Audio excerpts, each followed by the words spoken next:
टाकळखोपा गावच्या हद्दीतील पूर्णा नदी पात्रातून ट्रॅक्टरला रोपवे लावून लोखंडी फावड्याने किन्ही नदी पात्रातून दिवसाढवळ्या शेकडो वाळूचा उपसा सुरू आहे। या कामी एक दोन नव्हे तर तब्बल 6 ट्रॅक्टरच्या सहाय्याने अवैध वाळू उपसली जात असल्याचे एक व्हायरल व्हिडिओतून बाब उघडकीस आली। मात्र तरीही या अवैध वाळू उपसाकडे तहसीलदारांसह पोलिसांनी केलेल्या दुर्लक्षामुळे आश्चर्य व्यक्त होत आहे। टाकळखोपा येथे एक दोन नव्हे तर अंदाजे 6 ट्रॅक्टरच्या सहाय्याने नदी पात्रातून वाळू उपसली जात असून उपसलेली वाळू ट्रॅक्टरमधून गावच्या रस्त्यालगत साठा करून रात्रीच्या वेळी त्या वाळू साठ्यावरून जेसीबीने टिप्पर आणि हायवा भरून देण्याचा धंदा हा राजरोसपणे सुरू आहे। त्या व्हायरल व्हिडिओमध्ये नेमकं काय? टाकळखोपा येथील वाळू चोरांनी पावसाळ्यात अवैध वाळू विक्रीसाठी चक्क ट्रॅक्टरला रोपवे लावून लोखंडी फावड्याद्वारे किन्ही पाण्यातून वाळू बाहेर काढताना एकाने व्हिडिओ बनवून सोशल मीडियावर व्हायरल केला।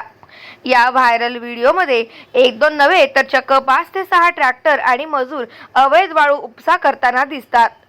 टाकळखोप्यात 2 ब्रास वाळूचा टिप्परसाठी 5,000 आणि 6 ब्रासच्या हायवासाठी 15,000 रुपये जागेवर मोजावे लागतात। त्यामुळे अवैध वाळू विक्रीतून दररोज लाखोंची कमाई होत असल्याने असंख्य तरुणांचा टोळा इथे निर्माण होत आहे।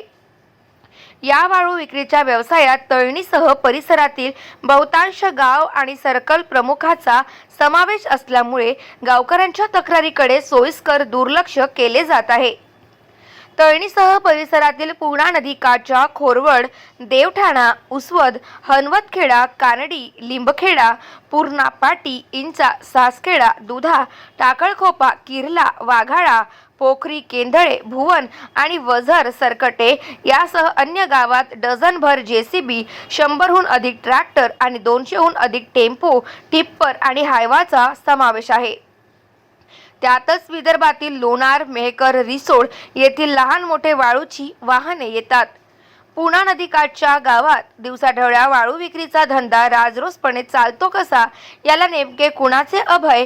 मराठवाड्यातील वाळू सर्वाधिक विदर्भात चोरी जात असल्याचे आमदार लोणीकर यांनी अधिवेशनात पूर्णा नदी पात्रातून वाळू चोरीला मंठा तहसीलदार आणि पोलीस निरीक्षकांना जबाबदार धरून कारवाईची मागणी केली होती। ठोस कारवाई होणार कधी? आमदार बबनराव लोणीकर यांनी अधिवेशनात केली। तर स्थानिकांच्या डझनभर तक्रारीनंतरही महसूलच्या दोषी कर्मचाऱ्यांवर तसेच संबंधित वाळू चोरांविरुद्ध ठोस कारवाई होणार कधी, असाही प्रश्न उपस्थित केला जातोय। या संदर्भात मंठा तहसीलदार सोनाली जोंधळे यांना विचारले असता टाकळखोपा येथे जाऊन प्रत्यक्ष पाहणी करून त्या किन्हीवर जप्तीची कारवाई केली जाईल असे सांगितले। गाव माझा न्यूज करिता बाळू गायकवाड, मंठा, जालना।